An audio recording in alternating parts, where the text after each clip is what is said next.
In the pantheon of ancient Greece, one god represented freedom. The inventor of wine, he was the god of intoxication and divine ecstasy. He was also the god of fertility.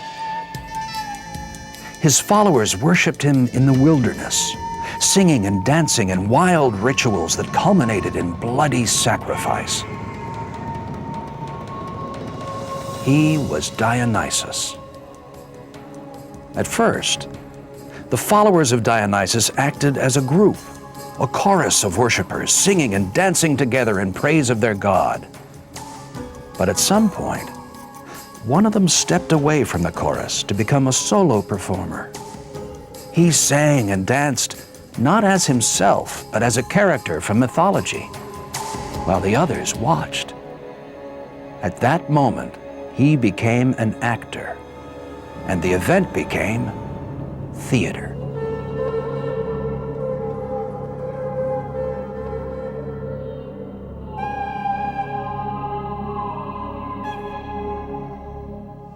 A performer impersonating a character, acting out a story in front of an audience. These are the building blocks of theater, and we see them for the first time in the ancient rituals in honor of Dionysus. In time, something fascinating happened to these rituals. We don't exactly know when or how, but they grew into major public events. They attracted larger and larger audiences, so large that special structures had to be built that could hold thousands of spectators. New emphasis was placed on the quality of the performances. Actors and dancers were paid to rehearse their parts, and poets were hired to rework the familiar mythical stories into scripts that could be performed. By the 5th century BC, these performances had become so important that twice a year, all activities in the city of Athens came to a halt for the presentation of plays. There were thousands of people participating, dancers, actors, playwrights, and a very large audience. The Assembly of Athens contained about 6,000 people, and the theater could accommodate 15 to 20,000. So when we think of the Greek theater, we have to think of a very large audience who'd taken off a week in which all business of the city comes to a close, and for that week, the only thing is the theater. To accommodate the huge crowds that would attend these play festivals, a vast theater was built on the side of the Acropolis, literally in the shadow of the fortified temple that was one of the city's holiest places. This is the Theater of Dionysus. Like most theaters, it was located on the slope of a hill, a natural amphitheater where a large audience could stand or sit and have a clear view of the performers. The space for the audience was called the theatron, literally the seeing place. At the foot of the theatron was a circular playing area called the orchestra, or dancing place. Here the chorus would dance and chant the great choral odes of Greek drama. There may have been an altar at the center of the orchestra, a reminder of the theater's religious origins. From the very beginning, there was some kind of structure to the rear of the orchestra. This structure was called the skene, the root of our modern word scenery. Most plays of this period are given exterior settings, like a house or a palace, and the skene came to represent these structures. To better create the illusion of a sumptuous building, the skene grew larger and more elaborate. It was used for actors' entrances and exits, and might have included a balcony or other elevated places. The space in front of the skene was called the paraskene. This was the primary performance area for the actors. Today, a theater is considered large if it holds 2,000 people. The Theater of Dionysus held 15 to 20,000 people. It was the largest gathering place in the city of Athens. The performance of plays wasn't limited to Athens, not even to the country of Greece as we know it today. The borders and influence of ancient Greece extended across much of the Mediterranean. Hundreds of theaters were built throughout Asia Minor, testaments to the strong appeal of this new art form. Many of these theaters still exist, However, the best preserved is in the town of Epidaurus, southwest of Athens. Built in the 4th century BC, the theater seats 14,000 and is still in use today. Epidaurus is famous for its superb acoustics. An actor speaking softly in the center of the orchestra can be heard clearly in the very last row. It's generally thought that these massive theaters were filled with men only, although some scholars now believe that women might have been in the audience as well. It is certain, however, that all of the performers were men, even those who played the famous women's roles, like Antigone, Medea, and Lysistrata. The 2 play festivals in Athens were called the Greater and the Lesser Dionysia, which means they were dedicated to Dionysus. So the connection between theater and the great god Dionysus remained strong. But why? Why was theater an appropriate way to worship Dionysus? Dionysus is a god who breaks down hierarchies among males and females, rich and poor, old and young, even between citizens and slaves. And I think tragedy and comedy in particular really conform very well to what Dionysus stood for, in the sense that they often offer in their plots and the experiences they show terrible inversions of the norm, terrible and painful inversions of the norm. And this is part of what Dionysus stands for, a positive release and an experience of the frighteningness of breaking down boundaries as well. The Festival of Dionysus was a place where boundaries were allowed to be crossed. Political boundaries, social boundaries, sexual boundaries. This testing of boundaries, this constant self-evaluation, had an important political dimension. In the 5th century BC, the Athenians set out on a radical course. Their city-state would no longer be ruled by kings or tyrants. The government of Athens was placed in the hands of its people, and Athens became the world's first democracy. So it's a great century. It's a revolutionary century because this is the time when democracy was tried out, introduced, fought for, and survived. And drama plays a role in the development of all of these dimensions of classical Athens and therefore the great age of Greece. Many tragedies from this period examine the potentially destructive nature of political power. My countrymen, the ship of state is safe. The gods who rocked her after a long, merciless pounding in the storm have righted her once more. In Sophocles' tragedy Antigone, the character Creon comes to power after a lengthy siege of his city, Thebes. As I am next in kin to the dead, I now possess the throne and all its powers. This production of Antigone from the American Repertory Theater in Cambridge, Massachusetts, was directed by Francois Rocher. I think I could live my life now with doing only Greek plays. I have the impression with Greek plays I'm doing the most contemporary theater. And because I think the debates that are raised in these plays are really all the debates we have today, politically, psychologically, socially, just in a deeper way. It goes further. Near the beginning of the play, Creon makes a bold pronouncement regarding brothers who had fought on opposite sides of a battle that ended the night before. Closely akin to them, I have proclaimed just now the following decree to our people concerning the 2 sons of Oedipus. Eteocles, who died fighting for Thebes, excelling all in arms. He shall be buried, crowned with a hero's honors, the cups we pour to soak the earth and reach the famous dead. But as for his blood brother Polynices, who returned from exile home to his father's city and the gods of his race, consumed with one desire, to burn them roof to roots, who thirsted to drink his kinsman's blood and sell the rest to slavery. That man A proclamation has forbidden the city to dignify him with burial. Mourn him at all. No, he must be left unburied, his corpse carrion for the birds and dogs to tear, an obscenity for the citizens to behold. Creon wants to make an example. And so he decides that Polynices will not be buried. There is a little mistake, I think, political mistake. He underestimates, and I think often leaders should remember this, he underestimates the kind of religious feelings, old feelings people have.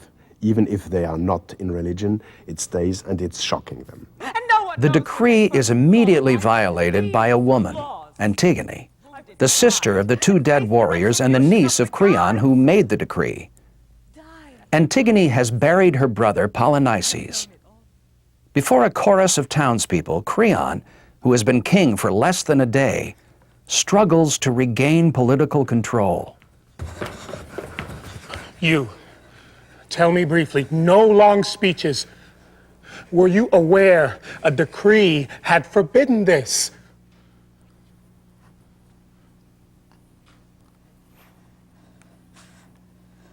Well aware. How could I avoid it? It was public. And still, you had the gall to break this law? Of course I did. It wasn't Zeus, not in the least, who made this proclamation. Not to me. Nor did that justice, dwelling with the gods beneath the earth, ordain such laws for men. Nor did I think your edict had such force that you, a mere mortal, could override the gods, the great unwritten, unshakable traditions. They are alive. Not just today or yesterday, they live forever from the first of time. And no one knows when they first saw the light. These laws, I was not about to break them. Not out of fear of some man's wounded pride, and face the retribution of the gods. Die I must. I've known it all my life. How could I keep from knowing, even without your death sentence ringing in my ears? And if I am to die before my time, I consider that a gain. Who on earth, alive in the midst of so much grief as I, could fail to find their death a rich reward? Like father, like daughter, passionate, wild, she hasn't learned to bend before adversity. Believe me, the stiffest, stubborn wills fall the hardest. The toughest iron tempered strong in the white, hot fire. You'll see it crack and shatter first of all. And I've known spirited horses you can break with a light bit. Proud, rebellious horses. There's no room for pride, not with the Lord and Master standing by. This girl was an old hand at insolence when she overrode the edicts we made public. But once she had done it, the insolence, twice over, to glory in it, laughing, mocking us to our face with what she had done. I am not the man. Not now. She is the man if this victory goes to her and she goes free. Part of Creon's, well, probably his biggest problem is he's living in a society that's political, where men are the aggressors and the political leaders, and women are entirely domesticated and left in the home. They do home things and they mourn when people die. He's almost like an old relic, because at the time that he comes to power, Thebes is changing, because you have a woman like Antigone who is not following the rules of what women should do. And I think Creon, let's say, his downfall, his tragic flaw is he lacks the ability to change with the times. Creon! What more do you want than my arrest and execution? Nothing! Then I have it all! And why delay? Your moralizing repels me. Every word you say, I pray it always will. So, naturally, all I say repels you too. Enough. Give me glory. What greater glory could I win than to give my own brother decent burial? These citizens here would all agree. They would praise me, too, if their lips weren't locked in fear. Lucky tyrants. An important device in Antigone and other Greek plays is the chorus. The chorus has its origins in the ancient rituals of Dionysus, where groups of people sang and danced in unison. As Greek drama evolved, the chorus came to represent the greater community. Choruses can be very fickle characters. In Antigone, a play which has an unusually sharp difference of opinion, it's almost obsessively concerned with opposing points of view between one character and another. And here, if the chorus represents the community, we might expect some guidance as to how we're to think of what Creon wants and then what Antigone wants. But in fact, the chorus seems to sympathize with both of them in turn. In their long debate, the chorus says, well, that makes a certain amount of sense. Yeah, that sounds good. And then when the other one launches very violently into an argument against that, the chorus goes, well, maybe I was wrong to be too quick about this. Ares, rapture of battle, our right arm in a crisis. Of course, that choral ode was originally written in the language of classical Greece. The references to mythology, history, and other aspects of ancient life may mean nothing to a modern audience. So, how does a translator approach these problems? The American Repertory Theater production of Antigone used a translation by Robert Fagles. It's a difficult tightrope act that the translator pursues. It's one of the reasons why people are drawn to translation, I think. It's what Yeats would call the fascination of the difficult. How fully can I honor something that is over 2,000 years old, on the one hand, and on the other, make it speak in my own contemporary language? Honor it on the one hand, honor my own poetic language, with any luck, on the other. It's forever a compromise.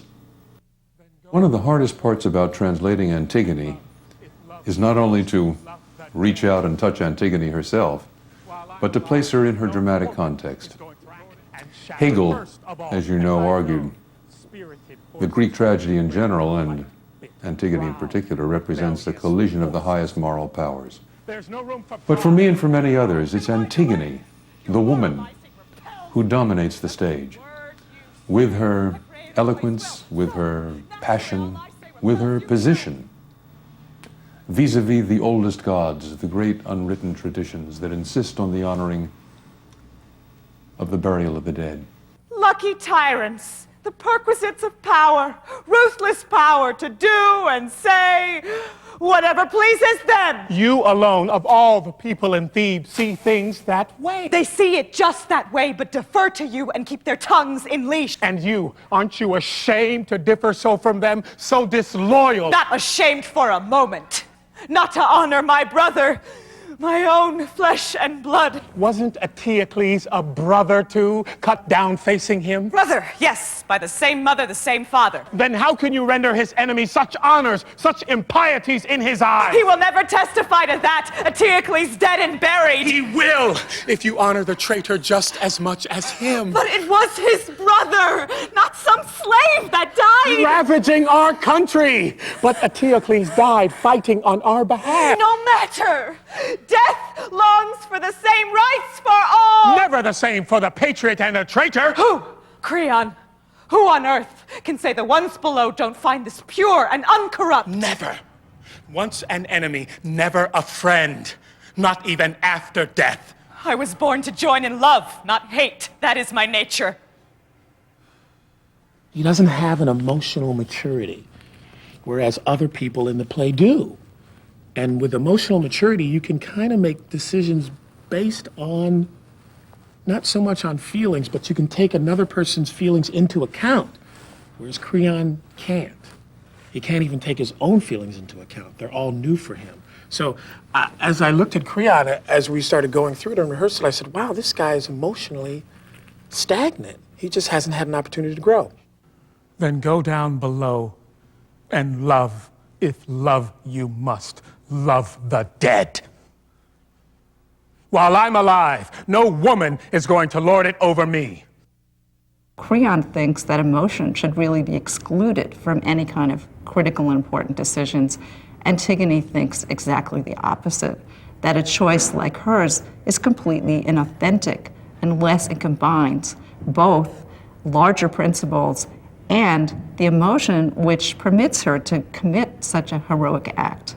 So one of the things I'm fascinated with about this play is that I think it's one of the first works in Western literature that really considers a question that has become very interesting to philosophers later, that is, that you don't always make ethical decisions in the same way across the board. Ethical decisions can be made differently depending on what kind of social position you find yourself in. And you probably can't have any kind of universal ethical answer to how you make a choice. Antigone is a Greek tragedy. But how do we define that word, tragedy? Today, if someone is accidentally killed, or if our team loses a championship game, or even if we miss our plane, we're likely to call it a tragedy. Even though none of these things would seem like a tragedy to the ancient Greeks. It was the Greek philosopher Aristotle who first tried to define tragedy and understand how it works as a dramatic form. In his Poetics, Aristotle examined tragedy's components, and he found a word for the unique effect that tragedy can have on an audience. He called it catharsis. It means cleansing or purification in Greek, and Aristotle said that watching a tragedy purifies the emotions of the audience. Catharsis is a psychological healing, a sense of we will test the boundaries, but you don't have to do it. You don't have to die. You don't have to sleep with your mother.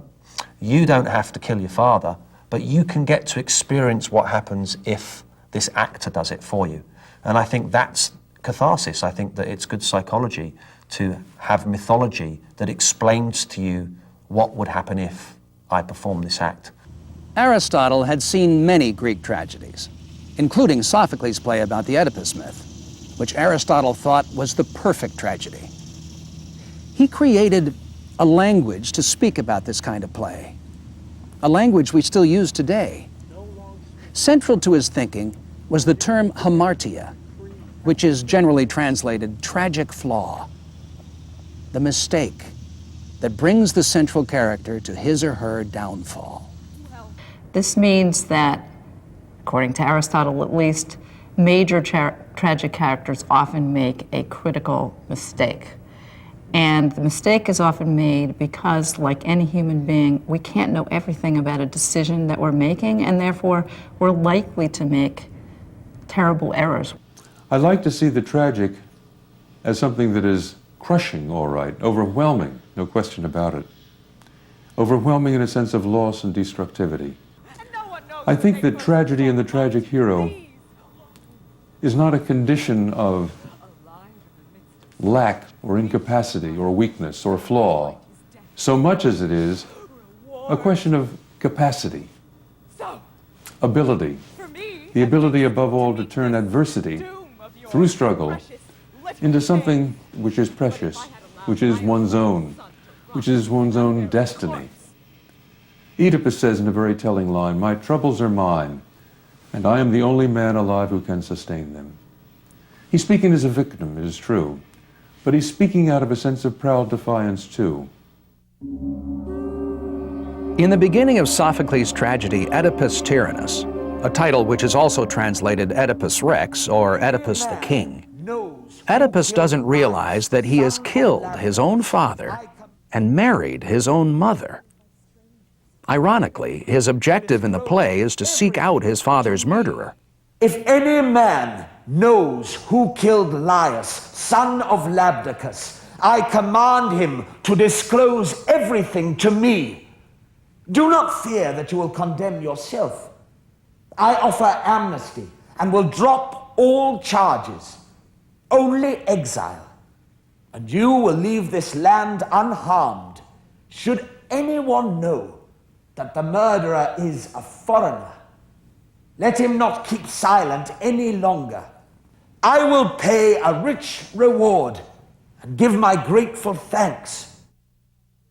When Oedipus asks the blind soothsayer Tiresias about the murder of Laius, he's stunned by the old man's answer.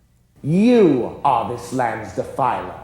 You are the curse. Insolence! How dare you stir up such a story? Do you think you'll escape the consequences? I do. Truth protects me. This is not prophecy. Who put you up to this? You did. You forced me to tell you. Tell me what?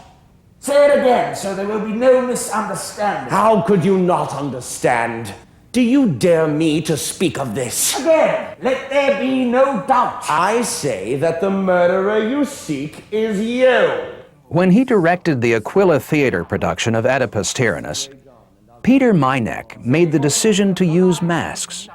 We need to understand that Greek drama, all Greek drama was always performed in masks. And masked theatre doesn't really exist in Western drama anymore. And it's interesting because we have a lot of dramatic monuments from the 5th century and later that show actors contemplating their masks and looking at their masks. And there's something about putting that mask on that allows you to step into that character. And when you take it off, the character's left behind. It's a very different technique and a very different psychology. Modern actors are often trained in method, trained in sort of realistic types of acting that perhaps suits a small theatre or suits film and television. Doesn't necessarily suit, mask acting in a 27,000 seat theatre in an open air environment, which is what these plays were constructed for. In daily life, facial expressions give us important clues about what a person is thinking and feeling. But a mask is fixed, rigid. It doesn't change. So, an actor wearing a mask must learn to use his voice and body more expressively to convey the emotional life of a character. And a mask presents another challenge. When a mask is turned away from the audience, it loses its power. The face disappears. So while it might seem natural for a modern actor to turn and face another character, that can't happen in a production that uses masks.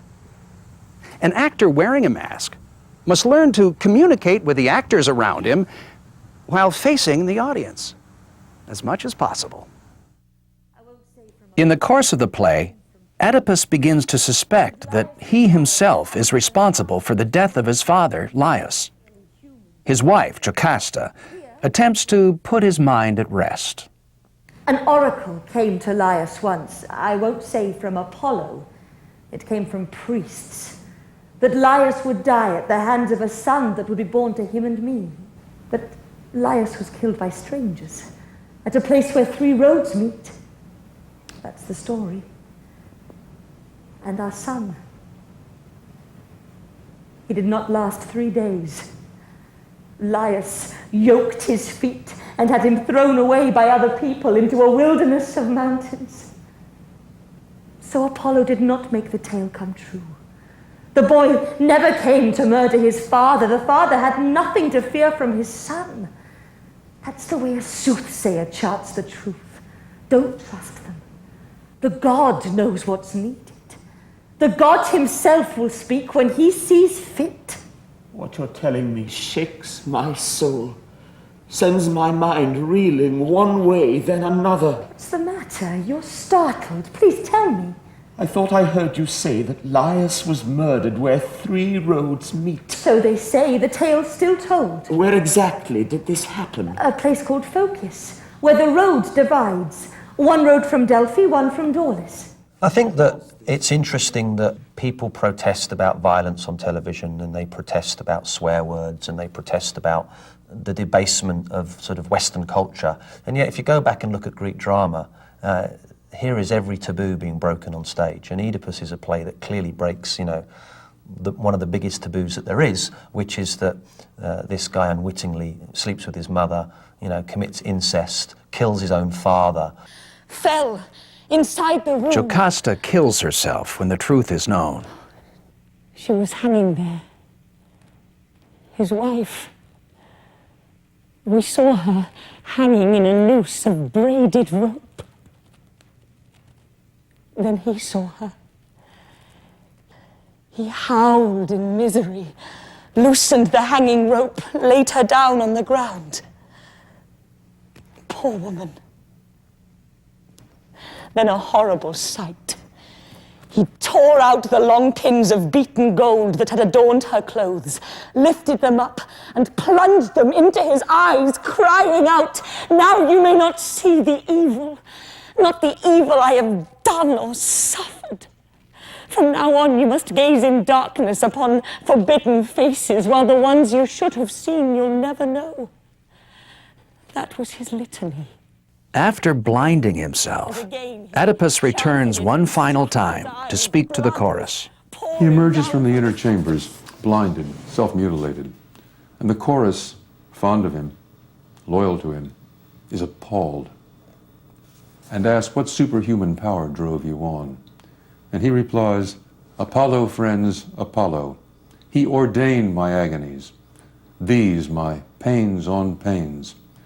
But the hand that struck my eyes was mine, mine alone, no one else.